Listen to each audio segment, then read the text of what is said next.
Hey, this is Valerie Love again. So I said in the last video that we were going to talk in this video about humanoids evolving beyond food.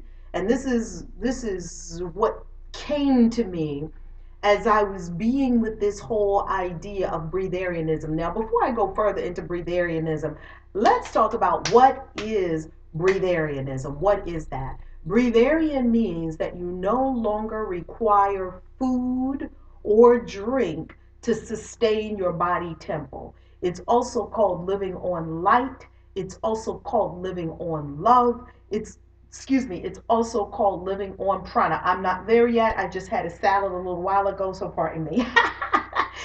So it's also called living on prana. What does that mean? That means that inside your body temple, in your being, there is an energy and a flow. We call it in some civilizations and cultures chi. We call it in some cultures prana. We call it in some cultures life force. We call it in some places God. It is the vital life force energy in you. It is a sustaining energy, and the energy is intelligent. I call the life force God. So you could say living on God. Does that sound familiar? There was a man who walked in the wilderness for 40 days and 40 nights and did not eat food and did not drink water. And when he was offered the opportunity by a baser energy, an energy that wanted to speak to the base the lower self tied to the five senses, needing gratification, needing the senses fulfilled and satisfied, pleasure only first before everything. This lower base natured energy communicated with him and gave him the idea or the thought, why don't you just turn that bread into those stones into bread? Because after all, you are son of the living God. You can do anything you want to do. And in his mind, in his consciousness, he knew that that was not the answer. Yes, that was his power. Yes, he would have been able to do that. He knew that was not his path and the reason for him doing that. So he was denying the lower self and he was choosing the higher self and choosing to live on light, choosing to live on love, choosing to live on God. And then he said, man must not live on bread alone, but on every word from the Father, on every utterance from God, from the Father. Man doesn't live by bread alone. We live on the Word of God. What does that mean? What is the Word? Well, the Word says the Word, and when I say the Word, I mean the Word of God that is expressed in various forms. It is expressed in the Bhagavad Gita. It is expressed in the Quran. It is expressed in the Bible. It is expressed in the teachings of Buddha. I've read almost all of those books almost in their entirety or in many segments of them. And I can tell you they're all saying the same thing. So the word of God is really truth spoken various ways. There's a lot of languages that we have on this planet. For the word love, there's a lot of ways that we could say the word love. We're still talking about the energy of love. So when I say word of God, what I mean is truth. Truth. Now, the word says that in the beginning was the word, and the word was with God, and the word was God. Wow. The word, the ability to create, to bring forth, to utter, to express. That's the word. It is creative in nature. So when you speak your word to something, you are creating something. That's why we're very mindful of what we say out of our mouths. So what does this have to do with breatharianism? So Christ, Yeshua ben Joseph, Yeshua ben Joseph, to say it as our Hebrew brothers and sisters say it, his name as he was when he was on the planet. Some know him as Jesus Christ. Christ wasn't his last name. Christ is a title. Christ means enlightened one, anointed one. So he was Jesus Christ, according to Christian tradition. According to Hebrew tradition, he was Yeshua ben Yosef. And what he said was that we don't live on food alone. We live on every utterance from the word of God. What does that mean? That means that he was demonstrating it. He walked in the wilderness for 40 days and 40 nights, didn't eat food, didn't drink water. And guess what? He wasn't the first one to do that. Lots of people have done that. We hear of so many saints and sages and yogis and gurus who have gone day in and day out without eating any food. I have gone weeks without eating any food. It was called the Master Cleanse. I was on the Master Cleanse for 16 days. That's over 2 weeks with no food at all. Only the Master Cleanse liquid that we drink, that is a mixture of water, maple syrup, gravy, and it has cayenne pepper. And it is a powerful detox for the body and the mind and the spirit. It cleanses all the foolishness that we eat from our food. So, and in addition to the Master Cleanse, I've gone times where I fasted. You've probably fasted for the whole day, hadn't eaten food the whole day. Sometimes you fast, you haven't even thinking about it because you're caught up in something and you realize that night, did I eat today? And maybe you were just caught up in something and you didn't even eat. And guess what? You didn't notice that you didn't eat, and you didn't even miss the food. So we are clear that we have many examples that you human beings can go without food for varying periods of time. That has already been categorically proven. You have already proven it to yourself because you have already gone without food for periods of time. Now let's look at some prisons. We have people who have been on hunger strikes and they have gone day 52, day 60, day 80 with no food. Why? Because they are going on a belief. They're going on something that they believe in. They're on a hunger strike and they're not eating food because there's some higher ideal that they're clinging to, holding on to. And that idea is actually feeding them. It's actually feeding their spirit. And even though they're not taking in actual food, they are still being able to be sustained for that higher cause, that higher ideal that they truly believe in and hold to.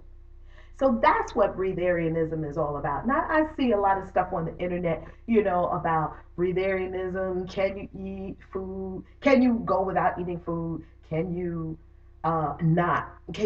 Is it possible? Well, it's already proven that it is possible. The next thing to remember, because everyone has at some time fasted, whether voluntarily or not. And by the time that you're seeing this, if you're of some age like 30, 40, or 50 or beyond, you probably have fasted with a purpose, or maybe you fasted unconsciously, you just weren't eating.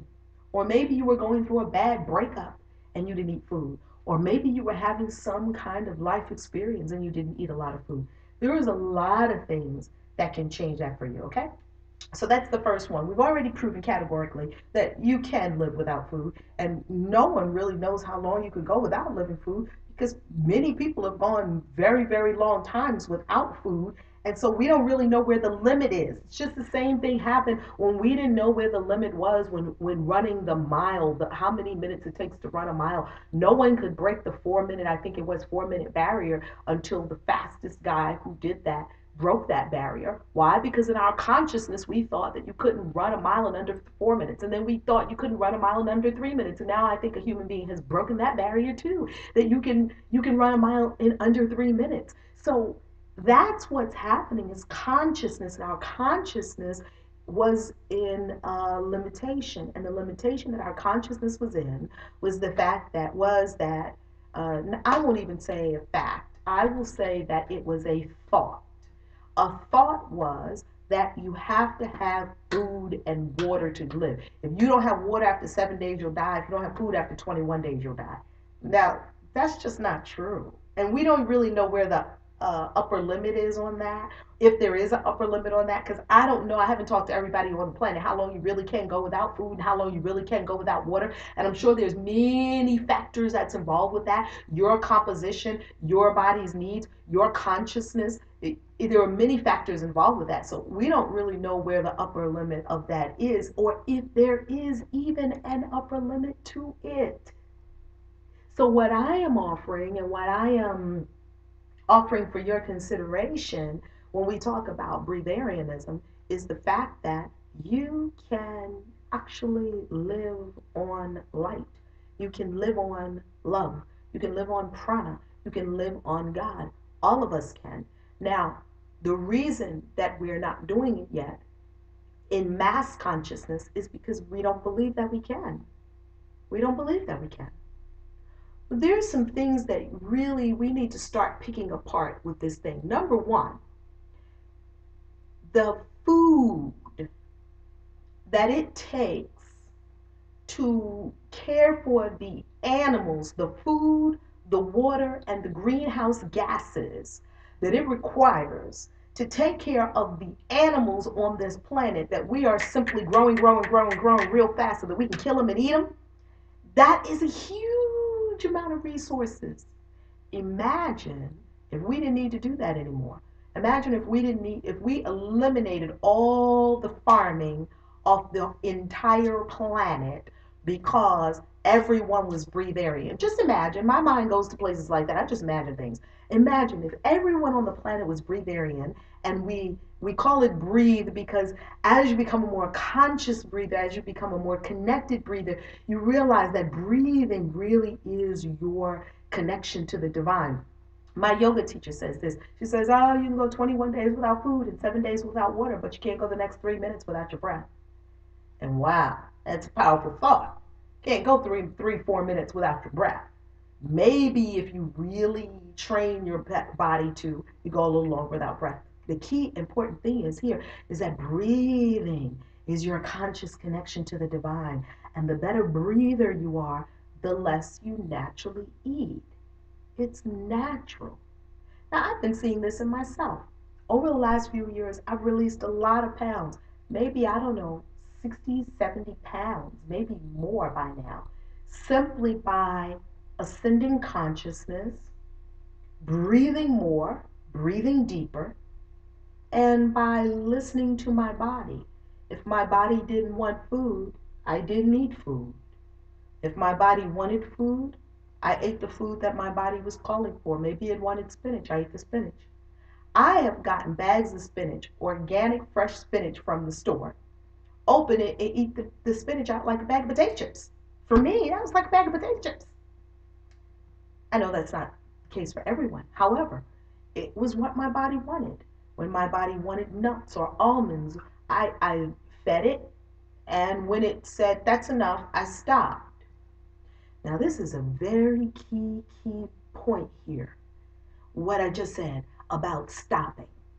Because when I was little, let's go back to the days of the feeding, the force feeding, the days of parents forcing their children to eat. They always told us, finish what's on your plate, finish what's on your plate, finish what's on your plate, clean your plate, clean your plate, clean your plate. For some reason, that was very important to the big people. Clean your plate, clean your plate, clean your plate. Why? I don't know why. I got in trouble for asking questions like that. Like, why? Well, Valerie, now back when I was little, it was starving kids in Biafra. And then it was starving kids in Malawi. So they would say, there's kids right now starving in Biafra. They'll be happy to get that food. And in my mind, I used to say, and if there was a way to get it to them, I would be happy for them to have this food. I think we're in agreement on that one. The kids in Biafra, if they want it, they can have my plate of lima beans and succotash and liver. Oh, yes. So, here's the key, is that when we are in that experience of, unconscious eating, following the scripting that we got when we were younger about clean your plate, clean your plate, clean your plate, finish your food. You don't have to finish your food. You don't have to clean your plate. You don't have to continue eating when your body is done. Now, if you're eating in a conscious, mindful manner, as you're eating, you will know when you're done. I'm done. And I've been practicing that. I'm done. And I just push the plate away. It could have one more morsel of food on it. What did I used to do before? I would take that piece of morsel and just pop it in my mouth. Oh, that's all that's left. Let me just pop it in my mouth. However, that is not what my body wanted to do. My body was done. It doesn't matter if you have a mound of food left or a morsel of food left. Don't put another stitch of food into your mouth after your body says, I'm done. Push it away. And that's that. So, this becoming very conscious and aware of what my body wanted, when it wanted it. If it didn't want food, I didn't give it food. If I was praying and breathing and meditating a lot, I noticed I ate less. I've never tried to become breatharian. I don't even think you can try to become breatharian. Why do that to yourself? Why? What's the point? The whole point is allowing. It's a very different energy. Allowing is a very different energy than making something happen. Allowing. I allow my highest and best to unfold. I allow the perfect expression of my soul to express itself. I allow. And in the allowing, what I understood is that the information about becoming breatharian came to me. My soul drew that information to me. So when I saw that information, I remember seeing it for the first time years ago. When I first saw it, I knew, it registered. Like, yes. It registered as a yes for me. Now, that's not going to register for everybody as yes. Everything's not for everybody. What I'm offering is that there are more and more and more people on the planet who are noticing something that we may not have noticed before. And that is, I don't think you actually need to eat food to live. So we're simply being with that.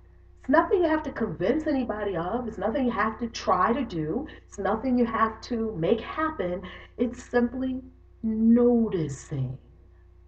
It's an awareness that, wow, I don't need food and I'm not hungry. And there's nothing in me compelling me to eat food and I feel very healthy. So I went to the doctor. And this was a while back when I went to the doctor, and I might have been close to 50 at the time. So I went to the doctor, and the doctor said, she came in the room, she had taken all my tests and all these blood tests and all these, tickle in a cup and all these different things that the white coats do to people. They're very helpful, people, the white coats. They're very helpful. So they tell you all kinds of interesting things about, the body temple. So the white coat came back in the room where I was sitting, and she had all of my lab work results, and she said, "Are we on Candy Camera?" I said, "Pardon me." She said, "Are we on Candy Camera?" I said, "I don't know. Are we?" This is your office, lady. I don't know what you're doing up in here. I came for a visit. She said, because I've never seen numbers like this on a person your age. And I'm thinking, what is that supposed to mean? Like my age, like 40 something? What is that supposed to be? Is that supposed to be my age? I don't know what that meant.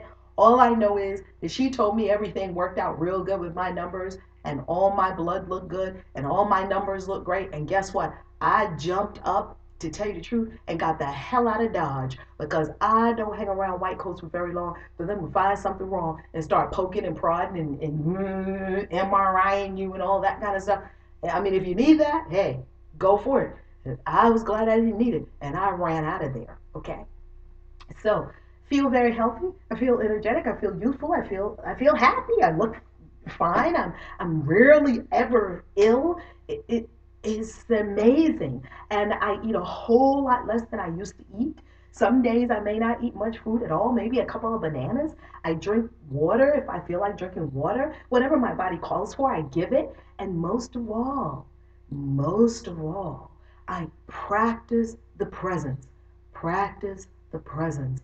Practice the presence until you can say, as Yeshua ben Yosef said, I and the Father are one.